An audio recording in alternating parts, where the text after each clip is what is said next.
Hey, you was good. There's like one guy that when apparently I was the first face they saw, they just started laughing. I don't know. Somebody thought that like Kristian had done some weird deep fake like ish. I'm realizing I have to be very careful not to swear because the whole monetization thing. It's hard. It's really hard because I just want to say all of the worst things always, but I'm not gonna because I'm responsible. And Kristian is sick and he asked me to do this for him. So I'm going to be chill about it. I'm going to be mellow. All right. No, what is not very mellow of you, the fact that you haven't already subscribed to this channel, man.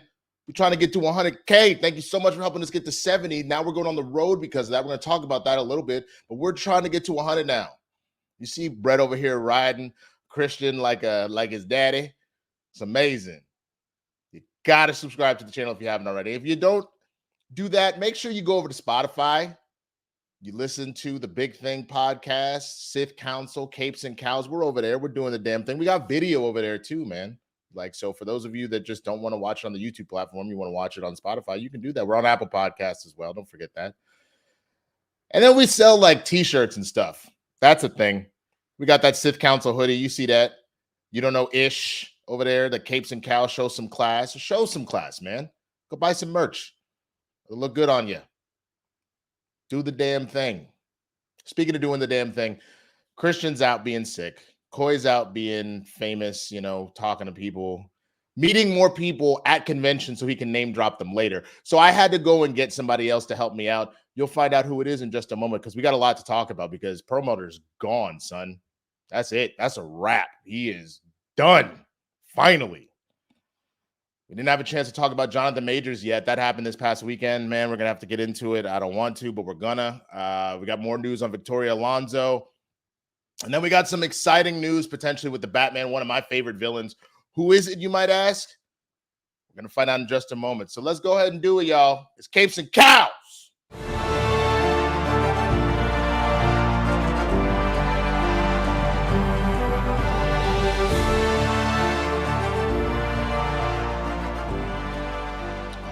All right, y'all. So welcome again to this episode of Capes and Cowls this Friday, March 31st. And look, this is no joke. This is no April Fool's early or anything like that. Both Koi and Kristian are gone. It's just me. So I had to go and get probably the only person I know that knows more about Batman than me. And I know a lot about Batman. So ladies and gentlemen, from the Sith Council, from DC Movie News, none other than the killer, Mike Kalinowski, is in the building. What's up, Mike? How you doing, man? What's up? What's up, man? It's so good to have you on here. I didn't realize that you got so mad at Kristian for not being on the comic book show. Come on, man. I was an IG champion at the time. That's and fair. You're doing a comic book show and I'm not in it? This shit. I get it, man. I get it. But see, you guys are running Sith Council. You were handling that, man. That's the thing, man. That guy, I trusted him, and he's like, "Hey, man, I'm going to do a Star Wars show." And at the time, I was like, "All right, I love Star Wars," but he's like, to talk about him and his love of Star Wars, and it kind of reignited the whole thing that's been going on with the past couple of years with Disney Plus and everything. So we're having a blast, and I get it. It's different voices and the panel that he put together with the three of us over there on Sith, and then you guys, the panel on Capes and Cowls. It's different stuff, so it worked out great. Yeah, no, but I mean, it's fun. I really loved how with our live thing last Friday, for those that didn't see it, we did the whole announcement for KristianHarloff.com, announced the tours. We got to mix up the panels a little bit, and it was actually kind of fun chatting with you about this stuff, which is why I'm excited to have an entire show to like kind of break some stuff down. Hell yeah, Muddy. Hell yeah. I hate that the top half is all real serious nonsense, but we'll get into some actual comic news a little bit further into the show. But before we do that, folks, for those that didn't hear, again, we have announced that we are going on tour, and our first stop for that is going to be April 28th, Friday at Flappers in Burbank, California. This will be the kickoff live event for the Big Thing tour. Everybody will be there. Brett, Koi, Roxy, Kate, myself, Steph, and Mike will all be there. Some of us doing some stand-up. It'll be a good time. Mike, I don't think I've ever see you do stand-up, man. Are you doing some jokes? No, there? I'm not doing jokes. Come on now. Okay, I just had to check in. I don't know. I could. I mean, I don't know. I like a challenge as much as the next guy, but You know, Look, man, I can come dressed as T'Challa and you can come dressed as Bruce and we can just like do an improv if we're you just want to gonna do riff, that. do it. It'll Yeah. be a loose 15. It'll be a good time, man. But are you excited about it? About doing the show and hitting the road? I love doing live stuff. Love doing live stuff. Like just being in a room with all you guys and what comes out of it. You know, I had fun not just doing that. You know, that kind of smorgasbord of us last week, but to know like, you know, the stuff that comes out like Kate, and like I had no idea Kate had a great Steph impression because I work with Steph every week, and that came on. It killed me. So, bro, those are some Kate. of the So funniest people there. what Kate has mastered above all else, man, is like sometimes she's really good at getting people's actual voice inflections, but her cadence and pacing is top notch. Yeah. I have seen her impersonate virtually everybody. And like, so she maybe can't hit my register, but she has been able to get all of my mannerisms down to a T. It's kind of terrifying how good at it she is. Yeah. You got to ask her to do her you at one point. She got a me? Pretty good. She's got a you. It's pretty good. It's pretty good. But speaking of getting into it, man, let's go ahead and get into this first story about Ding Dong. The witch is indeed dead, man. Ike Perlmutter is out. He is gone from Marvel. I love that somebody went and did the Thanos dusting on him. That's actually kind of hilarious. Like, and it was funny because I didn't realize he was still with Marvel per se. Like, but I guess, you know, they are two kind of separate entities, the comics and the movies and Marvel Studios. Yeah. But he's kind of like that I don't want to say troll or ogre that's just always been there. And no one has anything good to say about this guy. No, absolutely. And so from Comic Book Movie, man, we're seeing here. So Marvel Entertainment Chairman Ike Perlmutter is Marvel Entertainment's chairman no more. The New York Times reveals that the 80-year-old executive was notified via phone on Wednesday that the division, which primarily focuses on consumer products these days, is now redundant and will be folded into Disney's larger business units. You never want to be told you're redundant, man. Jesus. Ironically, this comes as part of the House of Mouse's attempt to cut costs. On Monday, over 7,000 jobs were eliminated in an effort to save as much as $5.5 billion. Perlmutter was known for being incredibly frugal, with tales of his suggestion to serve potato chips at a film premiere to save catering costs, the stuff of legend in Hollywood.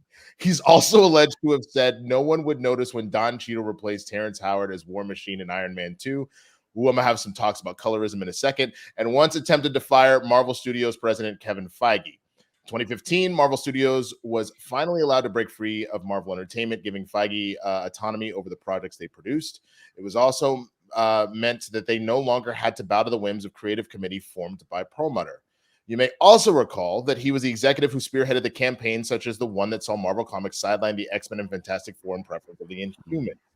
Disney has laid off Rob Steffens, co-president of Marvel Entertainment, and John Turidzin, chief counsel of the division.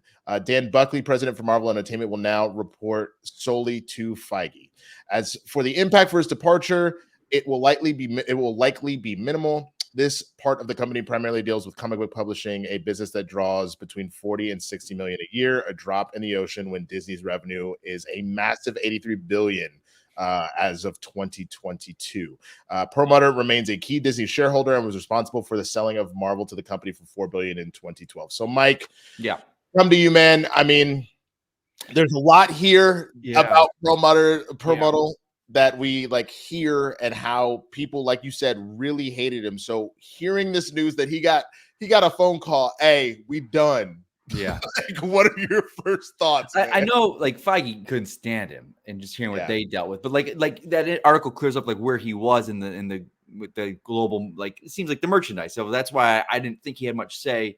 And I remember it was like around 2014, 15 where they kind of he gets separated from it. But like I had heard stories like some of the writers talked about like back in the day, he took away the coffee machine and the Marvel Comics, you know, bullpen. And he said, you know, employees can pay for their own toilet paper, just like stupid stuff, like stupid bosses. But you're just like, you know, the devil, you know, it was time for him. Like it was eventually going to come around, but also it sucks that it came because they're cutting costs.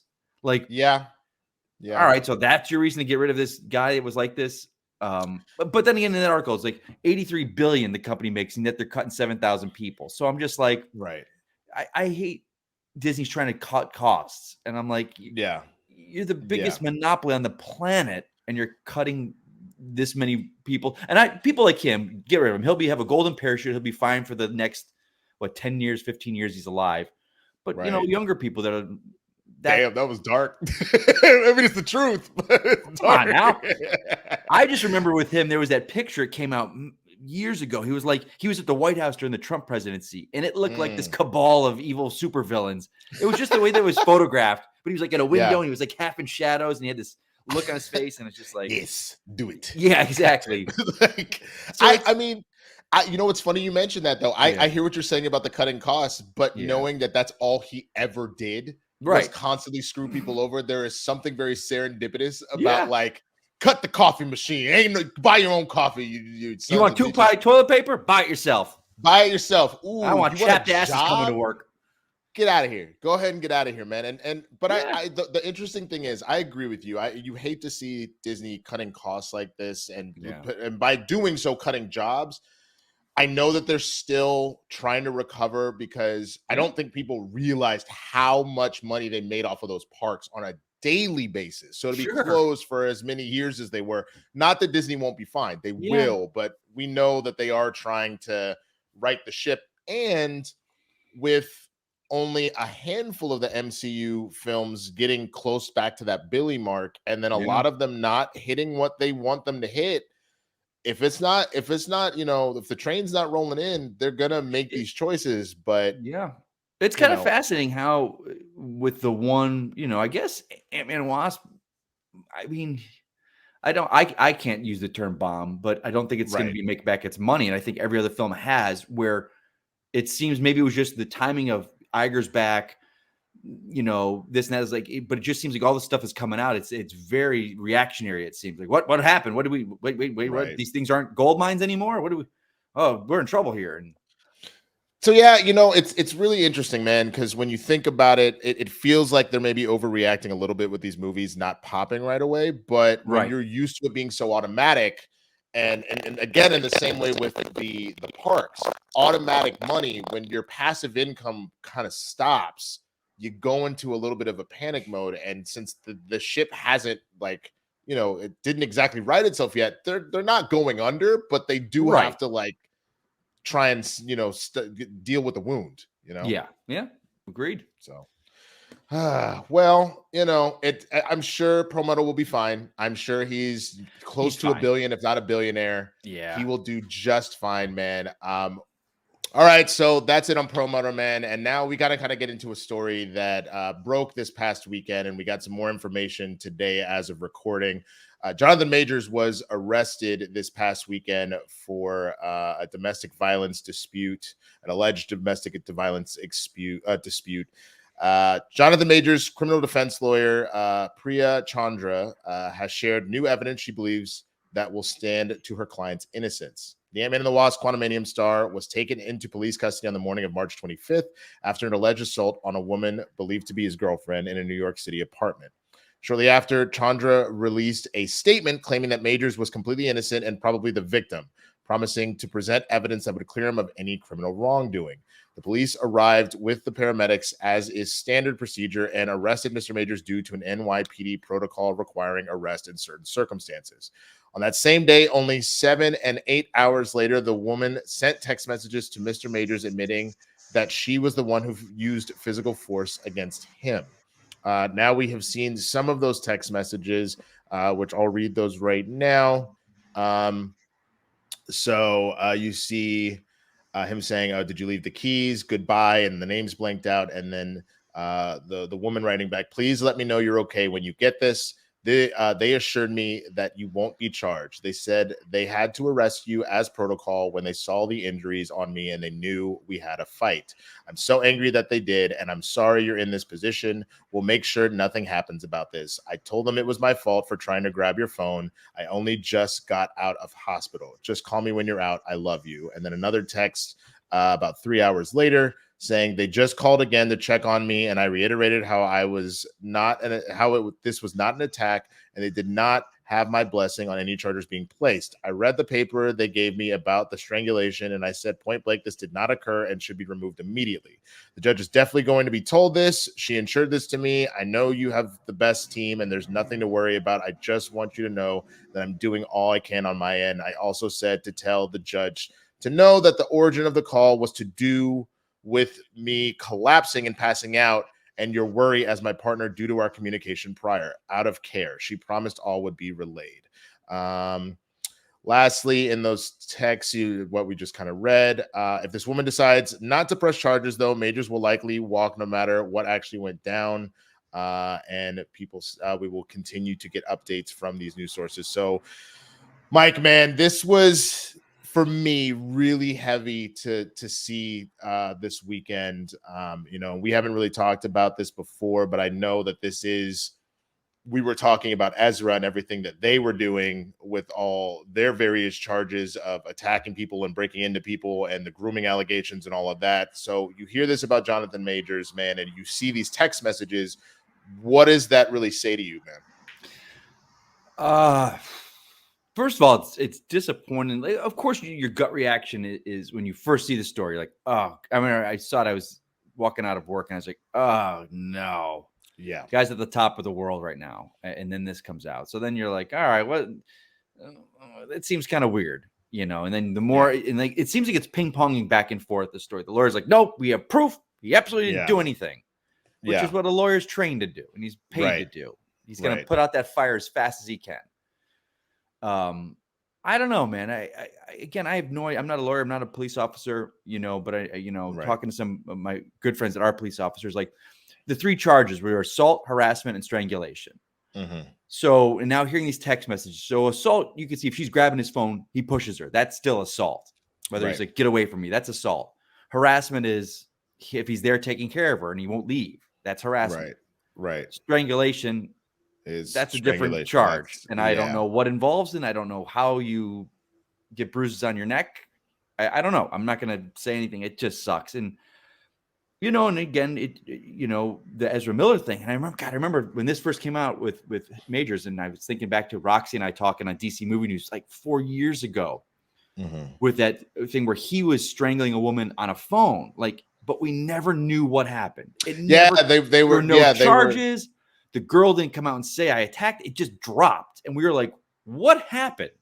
And it never got addressed again. No, I remember when they did that, and the thing that was interesting because I have so many different thoughts. I had some people trying to come for me, being like, "Oh, it's nice to see you care more about Jonathan Majors than the victim." I was like, "That's not even remotely close to what happened." Right. I think to clarify that immediately, why my initial response was like, "F, damn it, man, no." Was because as a Black man, to have seen so many of my role models or artists that I really appreciate, enjoy their work, to just go sideways. Yeah. So Kanye losing his ever-loving mind.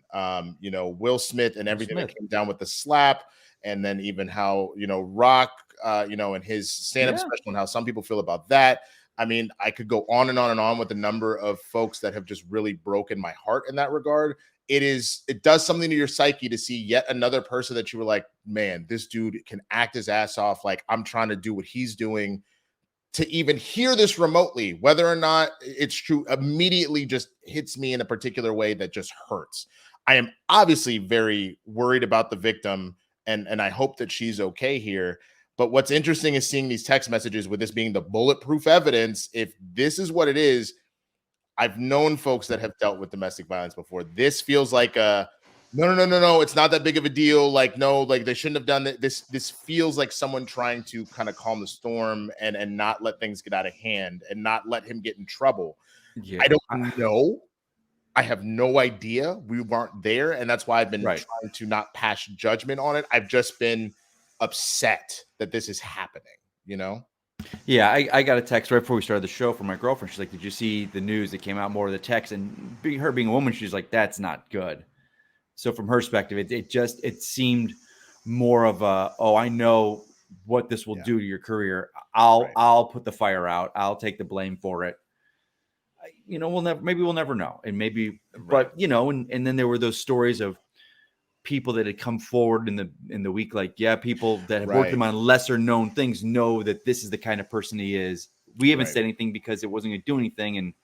But you never know. You never know if that's just people trying to jump in, and Right. we don't know. We're not involved.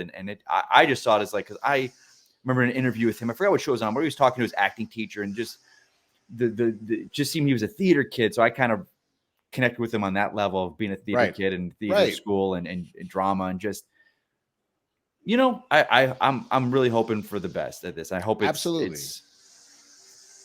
That's all I can say. I Right. can't. There's nothing else to say about it, man. And that is one of those situations where, again, you just have to really, really hope that this didn't play out the way that it did. But I truly feel that if, like I said this before, if he really did this and all this went down, then he should be met with the exact amount of justice that meets this. He should lose his job. He should see whatever jail time or fines or whatever is appropriate for these types of charges.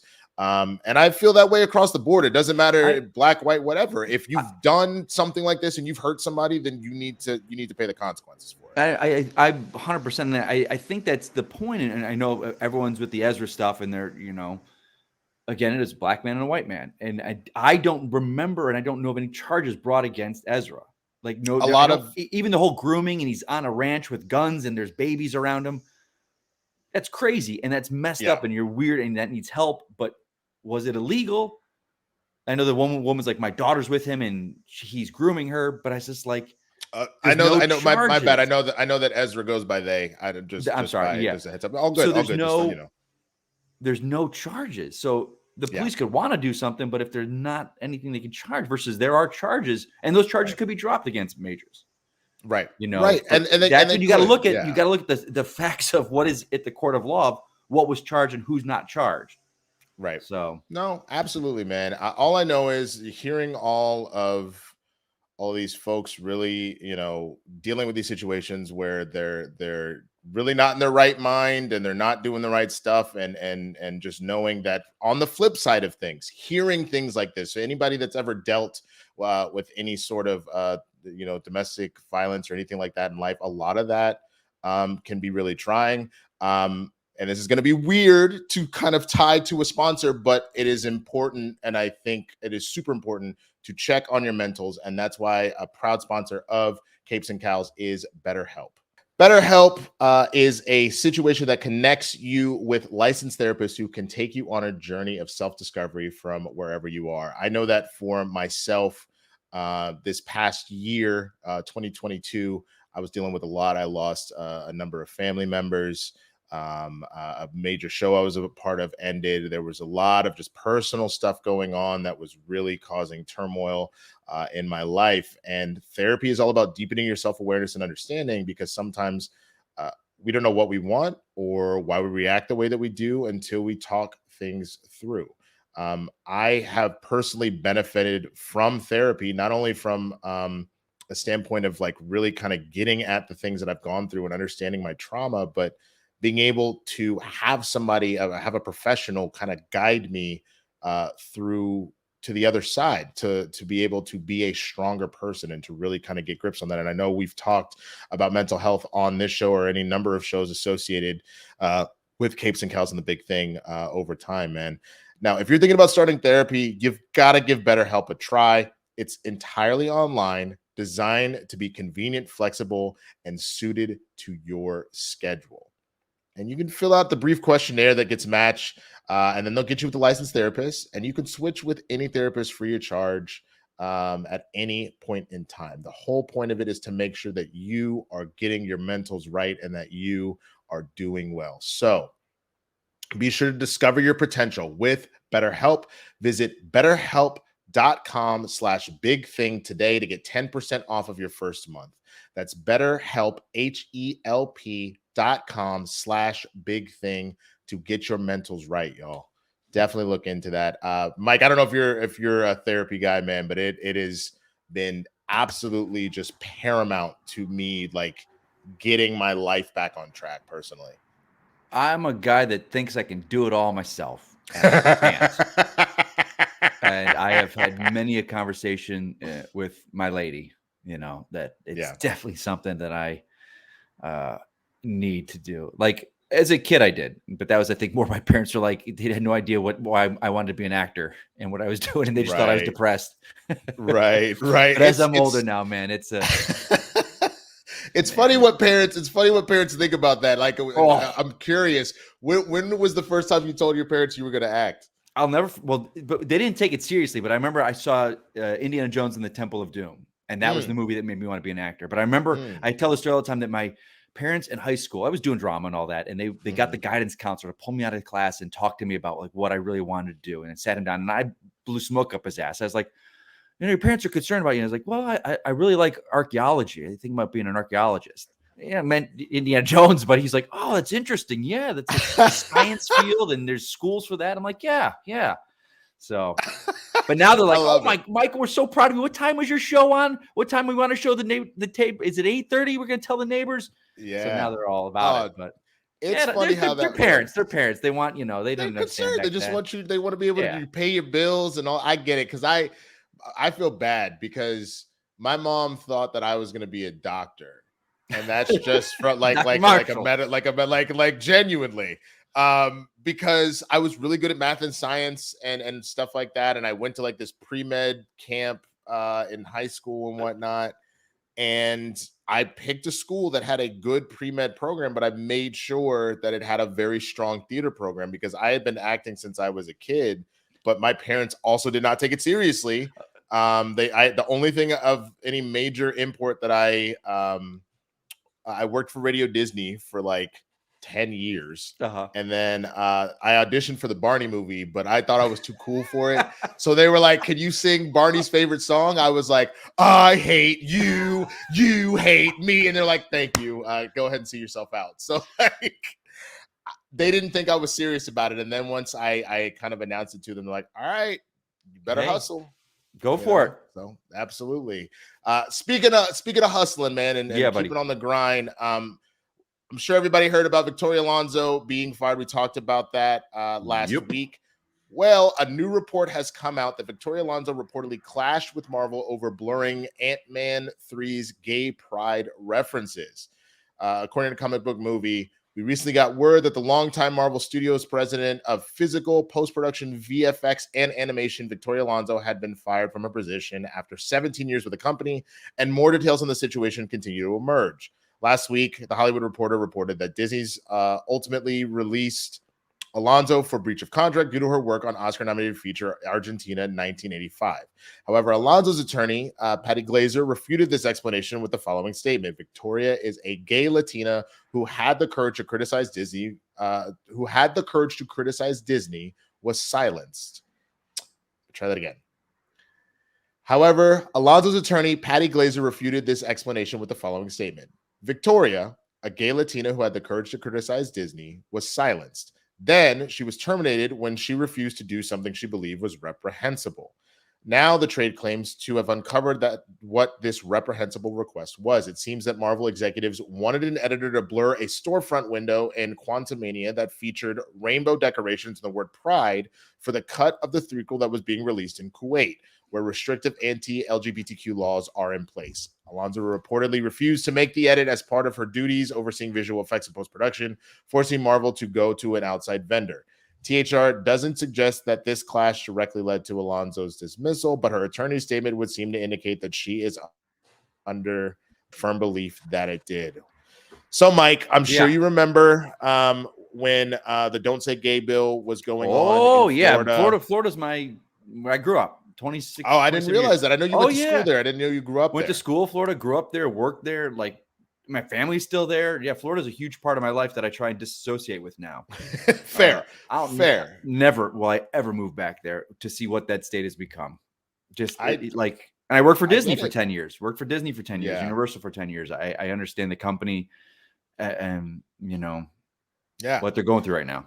So yeah, it's interesting, fascinating stuff. When that started coming out, she was very vocal that it wasn't enough of a response. And it wasn't.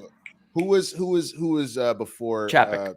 Thank you. That Chapek didn't give enough of a response. Your entire about it. Florida, like Disney's the lifeblood of not just Orlando, it's of Florida, and a majority of your workforce is gay, trans. It's massive there, and it's a place that's accepted. It's a culture that's accepted. The amount of people above, I was just an actor there, but then people in management and upper management, senior management that are of that community, that it's massive, and that your company wouldn't just go, oh, absolutely not. Right. Like right out the gate should have been like, nope, get out of here. You're ridiculous. Well, and to that point, then hearing this story, I could see where Victoria might get equally just as angry to have had that happen and then to turn around and be told to edit out the small thing in the movie that really had very little. Like, I didn't even remember that being. Would you have even seen it? Probably not. No, it's like we because wouldn't have.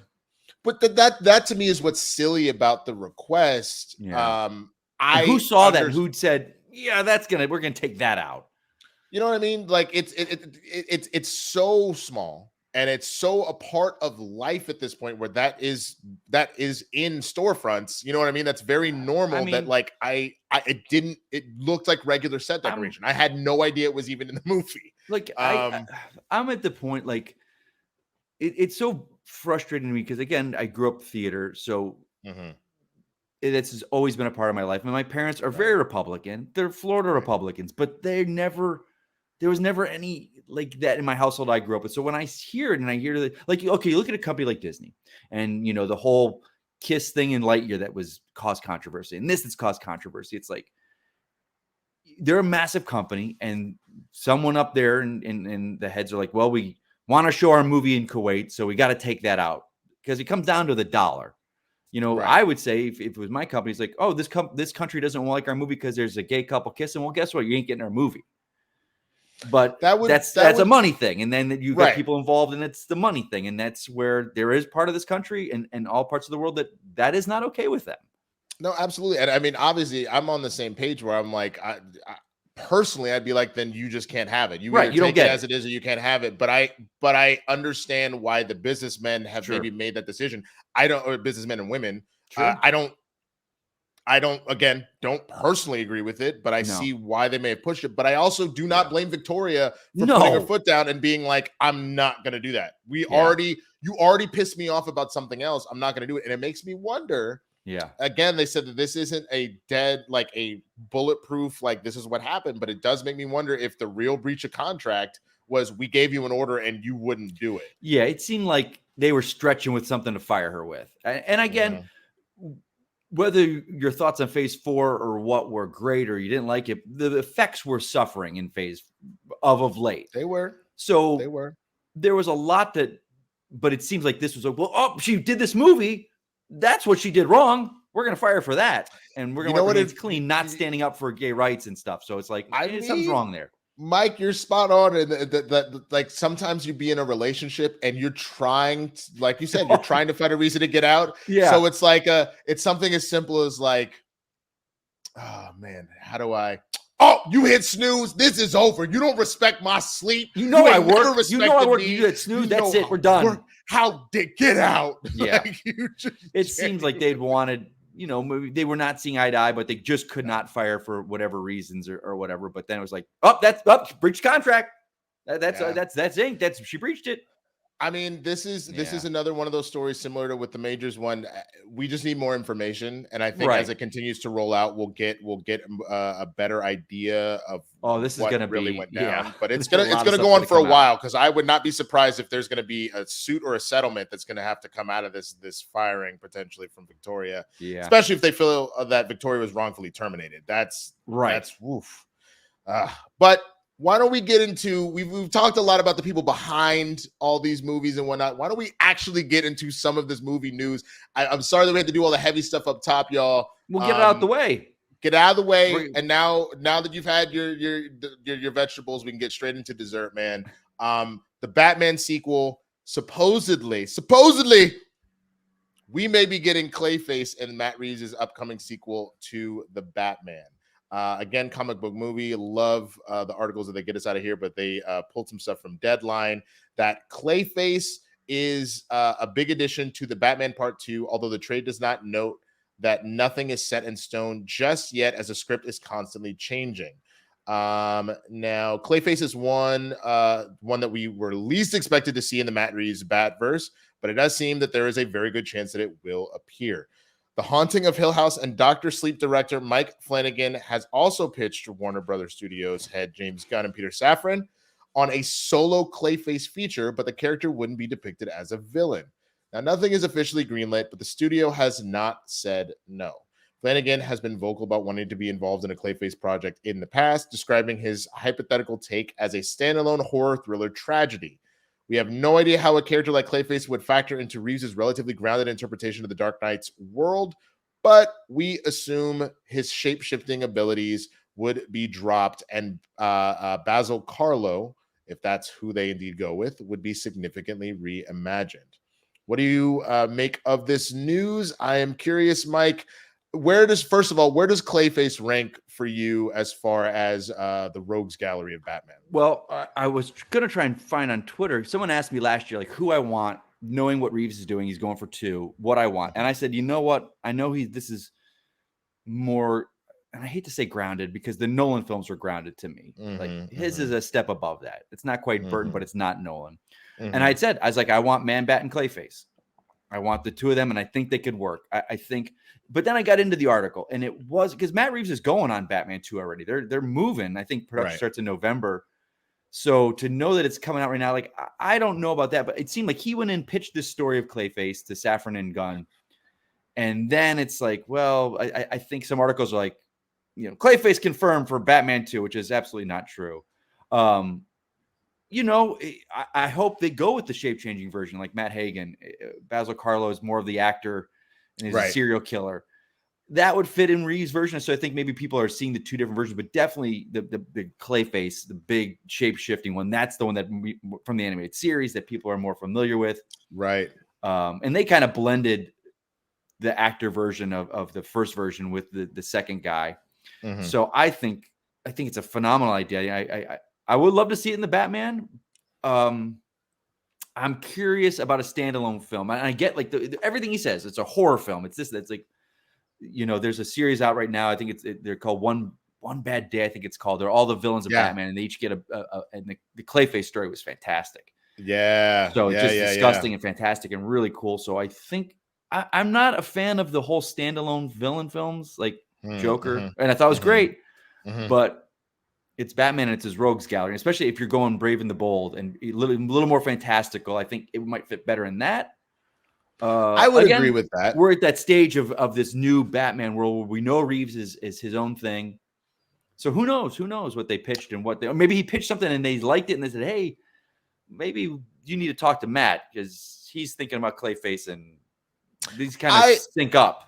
No, absolutely. And I agree that there wasn't that fantastical element in the Batman. We didn't get any sort of inkling of anybody that wasn't just not that the Riddler and Joker and Penguin, like not that they aren't really kind of beyond a street level thing, but all of them are so psychotic and so entrenched in their crime. They could be a world issue, but they tend to stay pretty street level, more or less.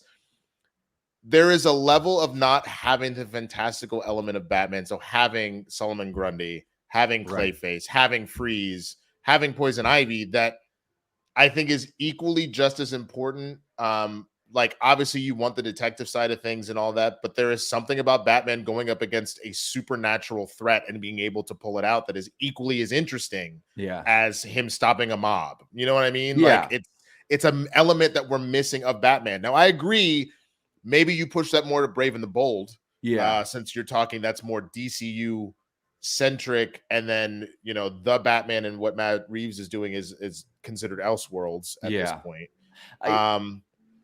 If I'm a betting man, I don't think I don't think it's involved in Reeves.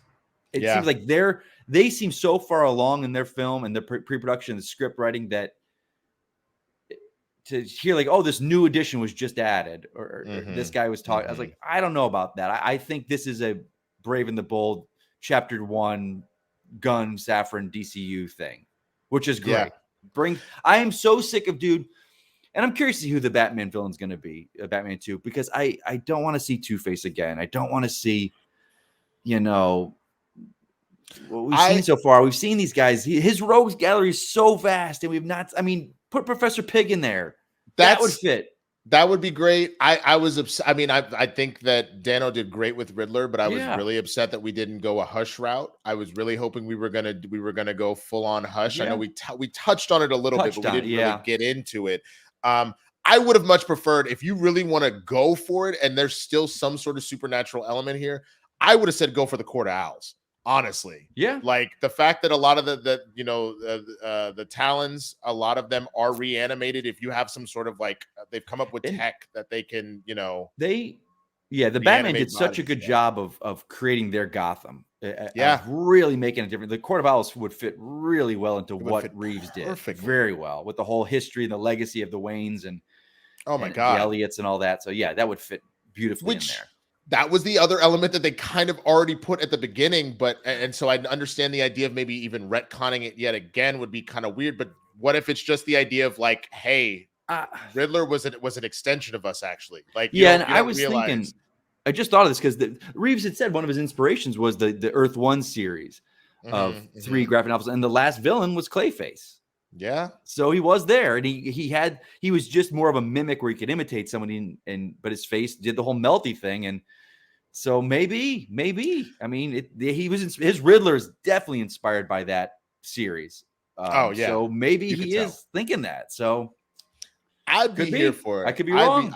I would be here for it. I agree with you. I'm more familiar with Carlo just from Batman the Animated Series, and I Yeah. always thought, to me, it was very interesting. I didn't realize how I felt about character development that young, but like, it was really sad to watch this his dude story was great. just trying to live his life and to hold on to his career and have him turn into a complete monster. I think that would be a really fun horror film if Flanagan does end up getting Very the much green so. light on that. So Very much so. Well, another big DC story. I know Coy covered this a little bit when he did the big thing earlier this week, was Jason Momoa speaking on Aquaman absolutely being involved in the DCU. We're not going to go into the full comment of it, but there is one line that I definitely want to hear Mike's thoughts on this, because it gave me a little pause. So while Momoa was doing press for Fast 10 and all that kind of stuff, he did speak on Aquaman, and he said, Peter Safran's my producer on Aquaman, The Lost Kingdom, and is a dear friend. I absolutely think Aquaman will be involved in the DCU. It's on, bro. There's no one bigger than Aquaman. But also, I hope people are excited to see the new one. It's fun. I really enjoy doing comedy. There's some really funny stuff with Patrick Wilson. I really adore him. We had a great time working together. It's like we're brothers. There's a lot of cool stuff happening in this one. Okay. Yeah. I don't really need to talk about Lobo. I don't need to talk about the rest of Aquaman or Fast 10 or any of that. I do need to talk about the line. I really enjoy doing comedy. There's some really funny stuff with Patrick Wilson. I'm not anti stuff having comedy. Obviously, the Guardians was hysterical and was still a very well thought out, drawn out, like, character development film. Same with Spider-Man films. There's been plenty of comedy in superhero films, but there has been a trend of late, when you think of like Thor, Love and Thunder and stuff like that, that this idea of over pushing comedy and like hand and fist, like slapsticky type stuff. I really enjoy doing comedy, and there's some really funny stuff with Patrick Wilson, who is not, it's not that he's not funny, Right. but that's not the first thing I think of when I think of Patrick Wilson. Mike, what do you feel when you hear that? I'm trying to keep it into context, because from what I understand of the Lost Kingdom, it's a buddy cop movie. They're saying it's like a Lethal Weapon. They've been saying, like, the two of them have to go on a journey together, and if the comedy arrives out of those situations. But yeah, his character in his first movie, not a funny guy at all, and nor is his Aquaman a funny guy. Is the comedy, a Midnight Run, Charles Grodin, De Niro kind of, where it's not slapstick, it's not Love and Thunder comedy. The comedy is coming from the situations that they find themselves in, with these two very serious characters have to deal with. That would be interesting to me. I'm curious, because his quote is, "There's Aquaman in the DCU." Yeah, he never says, my Aquaman is the Aquaman. Right. That's what he never said. He says Aquaman is going to be a big part of it. I can't see him not being a part of the DCU, which is, Aquaman needs to be in there, but he's not saying it's him. So that's interesting. I really think the Lobo thing is happening. I think 100% more than that Aquaman. is. I think they're gonna, yeah, I think that is the worst kept secret maybe out of yeah. DC right And now. Is that knowing he's Gunn and his affinity for characters like Lobo, like those outside quirky oddballs, like, yeah. It's funny because I went back and forth about whether or not Batista even wanted to do another superhero anything, because he did make the comment about Drax. Like, look, dude, I'm pushing 60. I'm not trying to keep jacked like Is he this. really? Wow. Yeah, he's getting up there. He said by the time this movie drops, he would be 60. Let me double check. Dave Batista. You're gonna make me really go to his. He's 54, so he's not quite there yet. But the idea, if they were going to, if for some reason they were to shoot another Guardians, that he would be, that by the time all that drops, he'd be pretty old. So all that being said, I kind of thought that Batista would also have played a great Lobo, but I do think there is a certain palpable energy from Momoa that is really.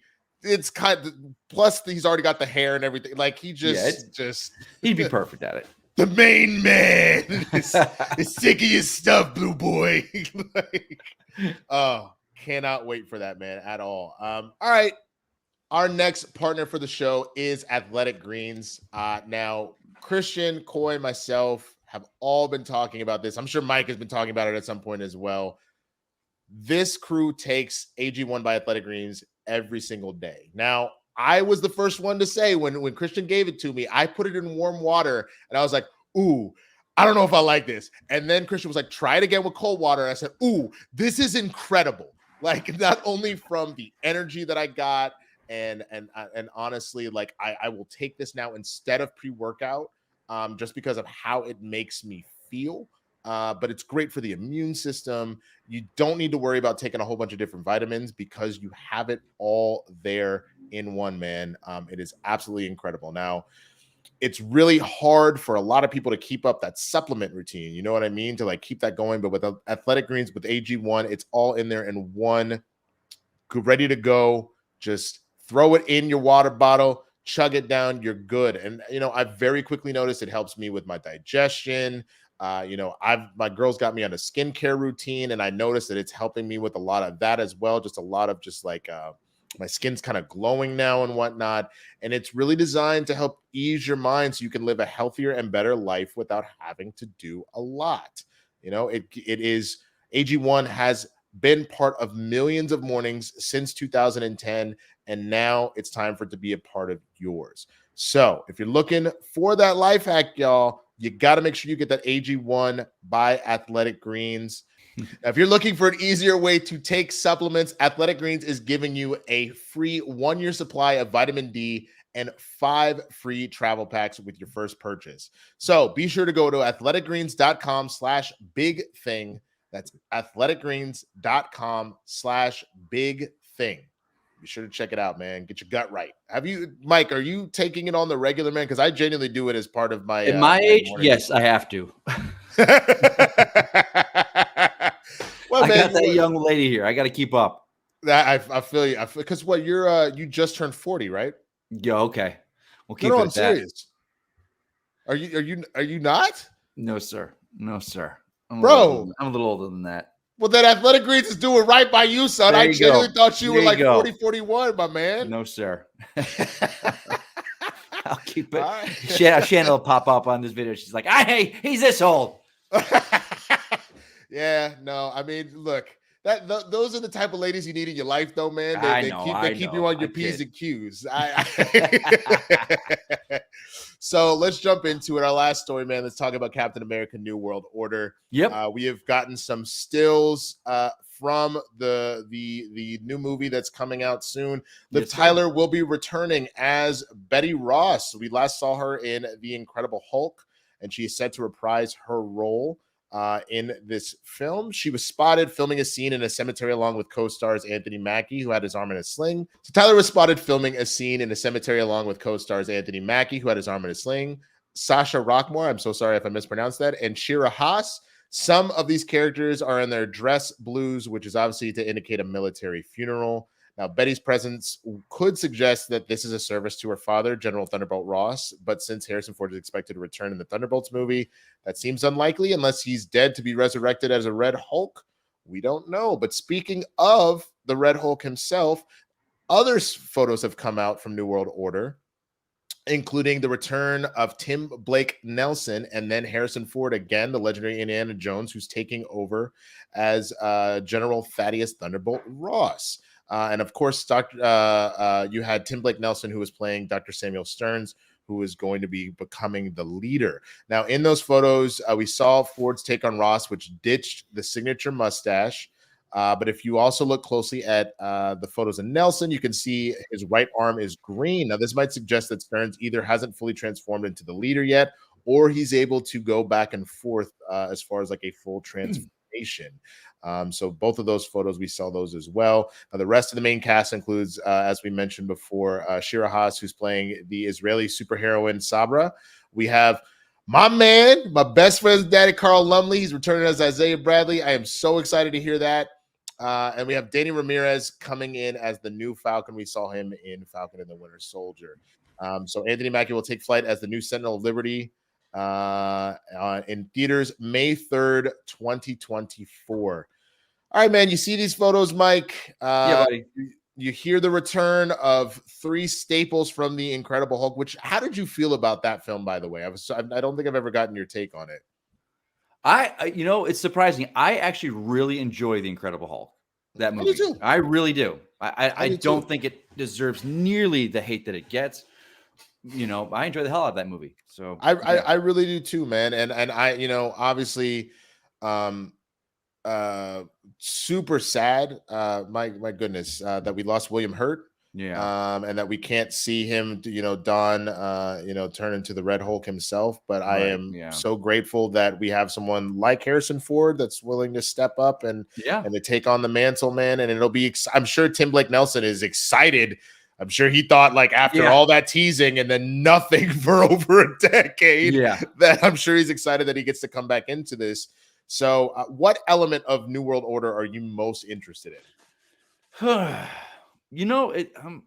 I just love the Cap movies. That's my favorite, probably, trilogy of the MCU. So it's exciting to see. I hope again, it's not his film anymore, but I would love to get some kind of idea of what's going on with Steve Rogers in this world. I agree. Because we still don't. There's not a definitive answer for what's going on with him or where he is. But I'm curious to see. I'd love to see the fact that Anthony Mackie is going to get out from being Falcon and Winter Soldier, which, this will be his headlining gig. It's always been him playing, whether it's Cap's sidekick or then Bucky and him together on that duo. It's him, in the spotlight on his own. So I'm excited to see that, because his comic that's out right now, there's kind of two of them, Symbol of Truth and Sentinel of Liberty. It's one Steve and one's him. And his book is, I enjoy more than I like Steve's book right now. So I'm excited to see him kind of take flight, for a better word, on his own. Absolutely. And I love the idea that, for now, we don't need to do that. I could see maybe at the end, or maybe a small cameo, like you said, we get Old Man Rogers and we can kind of catch up with him. He doesn't even need to be in the film. Just let us know what's going on with him. Absolutely. At one point, correct me if I'm wrong, doesn't he start working with SHIELD kind of as like almost in a Nick Fury capacity, where he's helping in the older man stuff? Kind of. Yeah. I would love that if at some point, if that's something that Chris Evans wants to do, like, keep him out of the action. But I would have loved to see it. I know maybe it will happen, like, to see him, because Ross is the president, then to see Rogers being kind of this advisor, but in the government, where he's kind of the go-between between the president and Cap. I think that would lead to some great tension and some great stuff. Absolutely. I think that would be, especially if there's a feeling that after the whole situation with the U.S. agent and feeling kind of, Cap wasn't around for that, obviously. Yeah. If now Cap comes back and he's still trying to figure out what's going on and all that stuff, if it feels like Steve is kind of betraying him almost, where he's just like, no, maybe chill, Sam. Like, it's like, you gave me the shield. Either I'm Cap or I'm not Cap. Right. I think that could be really, really interesting to see what happens. Very much so. But But all that being said, we want to know what you think about any and all of these stories, man. Where do you fall on the hirings, the firings, the potential new villains and faces in these movies? Be sure to leave it down in the comments. Before we do the plugging for the rest of the show, Mike, what's going on with you, man? Where can people find you and what's going on? All social media. That's what it has been. I've been a little quiet. I guess people have been. Oh, we talked in the stream the other day. People are like, "Oh, you're really ruffling feathers." Like, I am. I feel like I've been quiet. I feel like I've been taking it back. Work's been busy. So I've been just chilling out. But at Mike Kalinowski, I'm on all socials. That's where I'm at. Absolutely. And you know where to find me, at the Swaggy Blurred. That's also across all socials. Please come over to my YouTube channel, my TikTok. I got a lot of great reviews and comedy sketches on there. So would love to see you. And then, of course, got to do it. That live show, it's happening. We will be hitting the road. We've got 3 stops already listed. The first being here in California, in Burbank, California, at Flappers Comedy Club on April 28th, 10 p.m. Pacific. You got to get your tickets now at thekristianharloff.com. Myself and Mike will be joined by the entire crew: Coy, Brett, Kate, Roxy, Steph, and of course, Kristian Harloff himself. Once he finishes getting all healthy and right, we will be doing the comedy thing. We will be doing the podcast thing. You don't want to miss it. And again, if you're here, if you're watching the show, be sure you subscribe. We're on our way to 100K. We're trying to get there, to do the damn thing, to continue to grow. I believe 100K is that first plaque. We're trying to get the first plaque for the channel, baby. We need your help to get there. So if you haven't, be sure to subscribe and hit that noti bell as well, man, so you know whenever the shows are popping up. And don't forget Spotify. We're over there on Spotify. Be sure to listen to the podcast, listen in, follow us, give us those reviews. We've got video up there too. We're also on Apple Podcasts. Wherever you do your podcasting, be sure to follow us and give us that love. And finally, that merch. We cannot stress it enough. You don't want to show up to the show wearing just a regular old t-shirt. If you ain't, you need to come up and show us which of the shows you like the most. You like the regular Big Thing? Do you like the Sith Council version of the Big Thing? Or you like the Capes and Cowls version of the Big Thing? They're all incredible, but we're curious. We got a bet going. We want to know which one you rocking the most. So be sure to cop that gear and show up to these shows, man. So with that, I want to thank Mike for joining me this week, man. It was dope getting to talk some comic book news with you, brother. Yes, sir. And for Kristian Harloff and Coy Jandrew, I am Winston A. Marshall. We out here. We'll see y'all next week for another episode of Capes and Cowls. Peace.